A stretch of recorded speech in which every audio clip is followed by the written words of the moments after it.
আসসালামু আলাইকুম ওয়া রাহমাতুল্লাহ। আজকে আমরা জানব ইতিকাফের মূল উদ্দেশ্য কি। ইতিকাফের মূল উদ্দেশ্য হলো জাগতিক সমস্ত কর্মকাণ্ড এবং পরিবার পরিজন থেকে আলাদা হয়ে সকল প্রকার ঝামেলামুক্ত পরিবেশে 20 রমাদান সূর্যাস্তের আগ থেকে ঈদের চাঁদ দেখা পর্যন্ত পুরুষের মসজিদে অবস্থান করা, আর মেয়েদের জন্য ঘরে নামাজের জায়গায় অবস্থান করা। ইতিকাফের হুকুম হলো সুন্নতে মুআক্কাদা কিফায়া। এলাকাবাসী থেকে কয়েকজন যদি রমাদানের শেষ দশকে মসজিদে ইতিকাফ করে তাহলে এলাকাবাসীর পক্ষ থেকে কিফায়া আদায় হয়ে যাবে। আর যদি এলাকাবাসী থেকে কোনো মানুষ ইতিকাফ না করে তাহলে সুন্নতে মুআক্কাদা তরকের কারণে সমস্ত এলাকাবাসী গুনাহগার হবে। ইতিকাফের জন্য 3টি বিষয় আবশ্যক। নাম্বার 1, পুরুষের জন্য এমন মসজিদে ইতিকাফ করা যেখানে জামাতের সাথে নামাজ হয়, তবে জুমা আদায় করা হয় এমন মসজিদে ইতিকাফ করা উত্তম। আর মেয়েদের জন্য ঘরে নামাজের জায়গায় ইতিকাফ করবে। নাম্বার 2, নিয়ত করা। পুরুষ মসজিদে ইতিকাফের নিয়ত করে অবস্থান করবে, আর মহিলারা ঘরে নামাজের স্থানে ইতিকাফের নিয়ত করে অবস্থান করবে। নাম্বার 3, হায়েজ, নেফাস ও গোসল ফরজের অন্যান্য উপসর্গ থেকে বিরত থাকা।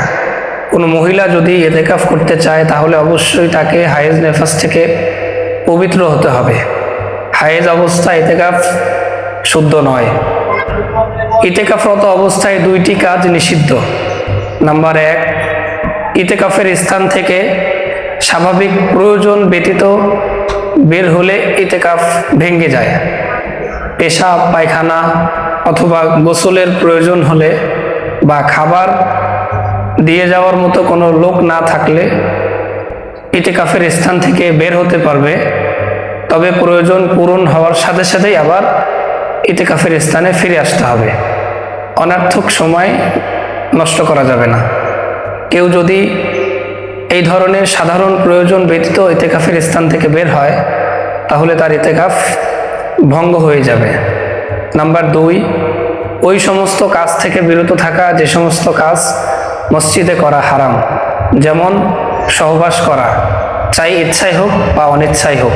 ইতিকাফরত অবস্থায় মসজিদের বাহিরে কোথাও গোসল ফরজ হয় এই ধরনের কোনো কাজ করা যাবে না।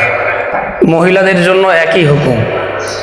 কোনো মহিলা যদি ঘরে নামাজের স্থানে ইতিকাফ করে তাহলে সেই স্থান থেকে স্বাভাবিক প্রয়োজন যেমন পেশাব, পায়খানা, গোসল ইত্যাদির জন্য বের হতে পারবে, তবে প্রয়োজন পূরণ হওয়ার সাথে সাথে আবার ইতিকাফের স্থানে চলে আসতে হবে। এবং গোসল ফরজ হয় এ ধরনের কোনো উপসর্গ করা যাবে না। যদি এই 2টি কাজ ইতিকাফরত অবস্থায় কোনো ব্যক্তি করে তাহলে তার ইতিকাফ ভঙ্গ হয়ে যাবে। ইতিকাফরত অবস্থায় দুনিয়াবি কাজকর্ম, গীবত, অনর্থক দুনিয়াবি কথাবার্তা বলা মাকরুহে তাহরিমি, তবে একেবারে কথা না বলা অনুচিত। ইতিকাফের ফজিলত। হযরত ইবনে আব্বাস রাদিয়াল্লাহু তাআলা থেকে বর্ণিত, নবী করিম সাল্লাল্লাহু আলাইহি ওয়াসাল্লাম ইরশাদ করেন, একদিন ইতিকাফ করলে জাহান্নাম 3 খন্দক দূরে সরে যায়। আর 1 খন্দক হলো আসমান ও জমিনের মাঝখানে যতটুকু খালি জায়গা আছে অতটুকু জায়গার পরিমাণ হচ্ছে 1 খন্দক।